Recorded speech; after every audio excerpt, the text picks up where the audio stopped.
Hello everyone, I am Steven Serbone, and this is my Rubik's Cube simulation. Now I created this simulation in Unity, as you can see, and the first thing I want to point out is that everything in this game is made by me. I modeled it all, I animated it all, and I programmed it all. Now the first menu you'll see here is the help menu. I have not built the help menu yet, but when I do, it will have the keyboard or the keys to moving the Rubik's Cube and how to do it. So that will be coming soon. The free solve is just your standard Rubik's Cube. You can do whatever you want with it. The speed solve is for specifically timed things. So if you want to race your friends, see who can get the best time, that's what that's for. And then quit is obviously to quit the program. Now I'm gonna click on free solve because that's what I want to do right now. And you can see up here there's a shuffle button and a slider next to it, and you can drag the slider. That will tell you how many moves it will shuffle. So let's do 4 shuffles. So that's just a really quick shuffle. Now that's not good enough, so I want more like 20 shuffles. So 21, that works. Okay, so when that's going, you'll notice here's a speed slider, so you can make it slow, so if you really want to analyze what it's doing, or you can make it really fast and snappy. So I'm going to set to 20. That works. Now you can move around the cube using a couple of keys, and it's really nice. It works really well. So the point of the simulation is for it to feel like a Rubik's Cube. So let me tell you what the keys are. A, colon, or semicolon, whichever one. B, Y, P, and Q. So that's the keys for moving the cube around. Now, if you want to move the faces, the front face is this face right here. And that is H and G. The top is J and F. The bottom is L and S. The right is I and K. And the left is E and D. That's how you move all the faces. Oh, and the back side is O and W. Yep. So now let's say you don't like the way this is set up. So maybe the front face of the cube, it's a little bit confusing which one's the front of the cube. You don't really like how it's set up. Well, press escape. That will pause the game and bring you to the pause menu. Now you can resume the game, restart the game, go to settings, which I'll talk about in a second, or you could go to main menu and quit. I want to focus on this button right here. This button is the change angle button. If you click that, it will change the angle of the cube from being seeing 3 sides of the cube to seeing 2. So let me go back, change it again. So now you can see 3 faces. Now if you like that, that's good. You can do it like that. That's the default. Or if you're like me and you find that a bit confusing, click change angle, and now you'll just have defined front and top of the Rubik's Cube. So now I can go ahead and solve it however I want. So I'll just get it set up for the cross. Now, as I get this going,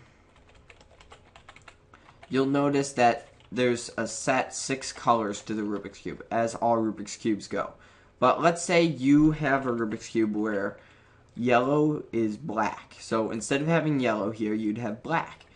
How would you do that? Well, you go to settings, and then you'll see all the colors come up on the left-hand side right there.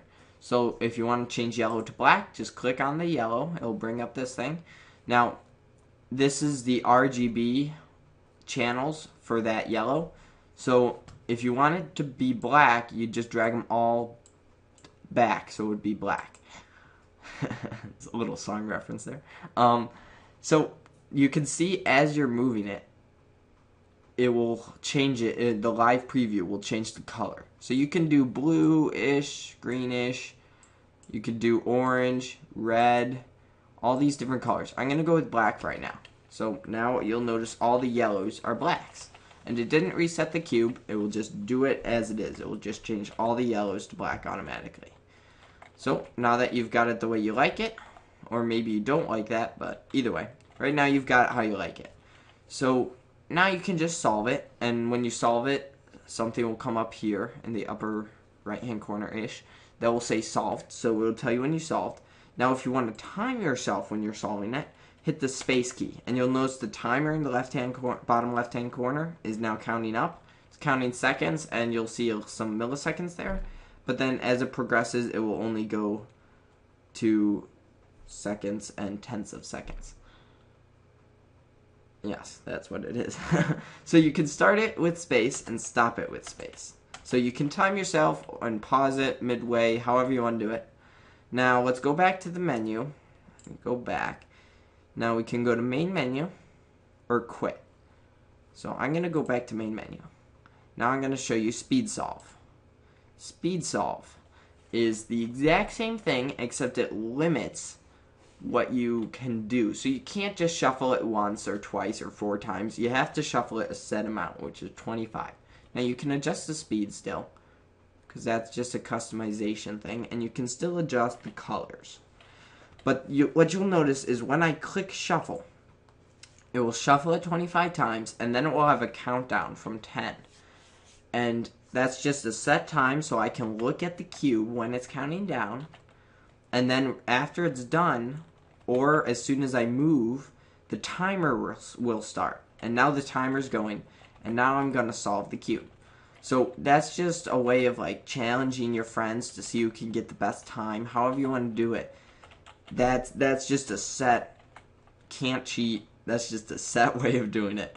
So if you want to challenge somebody, see if you can beat them, if they can beat you, that's how you'll do it. And then you can just quit the game once you're done. And that is all I have to show you guys. Now the download's in the description, so you can download the game there and try it out. If you have any suggestions for how you want the game to work, any criticism, tell me what bugs you found, go ahead and do that. And I'll also put all the keys to moving the cube in the description. Thanks guys, hope you try the game out. It really is a pretty good Rubik's Cube simulation. If you've used a Rubik's Cube before, you'll find it feels a lot like a Rubik's Cube once you get used to it.